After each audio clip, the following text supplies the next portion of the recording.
ഒരു ചോദ്യം ചോദിക്കട്ടെ.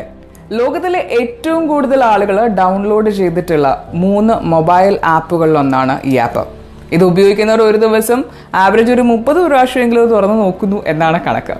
ഇതിലൂടെ 29 മില്യൺ മെസ്സേജുകളാണ് ഒരു മിനിറ്റിൽ സെൻഡ് ആകുന്നത്.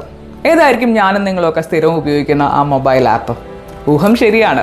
പക്ഷേ ഇന്ന് $96 മില്യൺ മൂല്യമുള്ള ആ മൊബൈൽ ആപ്പിനേക്കാളും മൂല്യമുണ്ട് അതിന്റെ സൃഷ്ടാവ് യാൻ കൂമിന്റെ ജീവിത കഥയ്ക്ക്.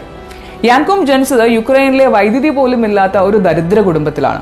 പട്ടിണി അകറ്റാനാണ് യാൻ കൂമിന്റെ കുടുംബം യുക്രൈനിൽ നിന്ന് അമേരിക്കയിലേക്ക് കുടിയേറിയത്.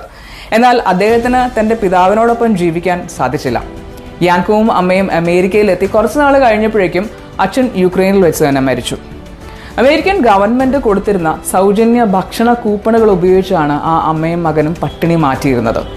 യാൻ കൂമിന്റെ അമ്മ കൊച്ചു കുഞ്ഞുങ്ങളെ നോക്കുന്ന ഒരു ചെറിയ ജോലിക്ക് പോകുമായിരുന്നു. പക്ഷെ ആ വരുമാനം കൊണ്ടൊന്നും ജീവിതം മുന്നോട്ട് പോവില്ല എന്ന് വന്നതോടെ യാൻ കൂമിന്റെ സ്കൂൾ എന്ന സ്വപ്നം പൊലിഞ്ഞു. അങ്ങനെ ആ ബാലൻ സ്കൂളിൽ പോകാതെ കടകൾ അടിച്ചു വൃത്തിയാക്കുന്ന ജോലിക്ക് പോകാൻ തുടങ്ങി. പക്ഷേ എങ്ങനെയും പഠിക്കണം എന്ന് അതിയായി ആഗ്രഹിച്ചിരുന്ന അവൻ ഒഴിവ് സമയത്തെല്ലാം ജോലിയെടുത്ത് പഠനത്തിനായിട്ടുള്ള പണം കണ്ടെത്തി. ഹൈസ്കൂളിൽ പഠിക്കുമ്പോഴും കമ്പ്യൂട്ടർ പ്രോഗ്രാമിംഗ് ആയിരുന്നു അവൻ്റെ ഇഷ്ടവിഷയം. സ്വയം പുസ്തകങ്ങൾ വായിച്ചാണ് യാൻ പ്രോഗ്രാമിംഗ് പഠിച്ചെടുത്തത്.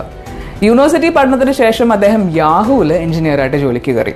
ഇതിനിടെ ക്യാൻസർ ബാധിച്ച് അദ്ദേഹത്തിൻ്റെ അമ്മയും കൂടെ മരിച്ചതോടെ തീർത്തും ഒറ്റപ്പെട്ടു പോയ അദ്ദേഹത്തെ ആ കാലത്ത് വീഴാതെ താങ്ങി നിർത്തിയത് തൻ്റെ ഉറ്റ സുഹൃത്തും പിന്നീട് തൻ്റെ സക്സസ് പാർട്ട്ണറുമായി മാറിയ ബ്രയൻ ആക്ട് എന്ന സഹപ്രവർത്തനായിരുന്നു.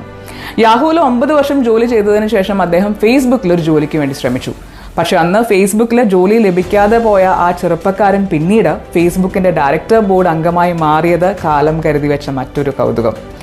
ഫോണിലെ ആപ്ലിക്കേഷൻ സോഫ്റ്റ്വെയറുകളുടെ വിപണന സാധ്യത മനസ്സിലാക്കിയ യാൻ കൂം അത്തരത്തിലൊരു ആപ്പ് സൃഷ്ടിക്കണമെന്ന് മനസ്സിലുറച്ചു. അങ്ങനെയാണ് വാട്സപ്പ് പിറവിയെടുക്കുന്നത്. ആപ്പ് റൺ ചെയ്യാൻ കയ്യിൽ പണം കുറവായിരുന്നതിനാൽ തൻ്റെ ഉറ്റ സുഹൃത്തായ ബ്രയൻ ആക്ടുമായി ചേർന്ന് അദ്ദേഹം 2009 തൻ്റെ ജന്മദിനമായ ഫെബ്രുവരി 24 ആദ്യ മെസ്സേജ് അയച്ച് വാട്സപ്പ് എന്ന കമ്മ്യൂണിക്കേഷൻ വിപ്ലവത്തിന് തുടക്കം കുറിച്ചു. 2014 $10 മില്യൺ വാട്സപ്പ് വാങ്ങാൻ ഗൂഗിൾ മുന്നോട്ട് വന്നു. പക്ഷെ തൻ്റെ സൃഷ്ടിക്ക് അതിലും മൂല്യമുണ്ട് എന്ന് യാൻ കൂമിന് ബോധ്യമുണ്ടായിരുന്നു. ആ വർഷം തന്നെ ഫേസ്ബുക്ക് ഏകദേശം ഇരട്ടി തുകയ്ക്ക് $19 മില്യൺ വാട്സപ്പ് വിലയ്ക്ക് വാങ്ങി. ഫേസ്ബുക്കുമായിട്ടുള്ള ആ എഗ്രിമെന്റ് സൈൻ ചെയ്യാൻ യാൻ തെരഞ്ഞെടുത്തത് പണ്ട് യാനും അമ്മയും സൗജന്യമായി ഭക്ഷണ കൂപ്പണിന് വേണ്ടി ക്യൂ നിന്നിരുന്ന അതേ കെട്ടിടമായിരുന്നു. 22 വർഷത്തെ പ്രയത്നവും നിശ്ചയദാർഢ്യവും കൊണ്ട് താൻ എവിടെ നിന്ന് എവിടെ വരെ എത്തി എന്നതിൻ്റെ സുഖമുള്ള ഓർമ്മപ്പെടുത്തൽ.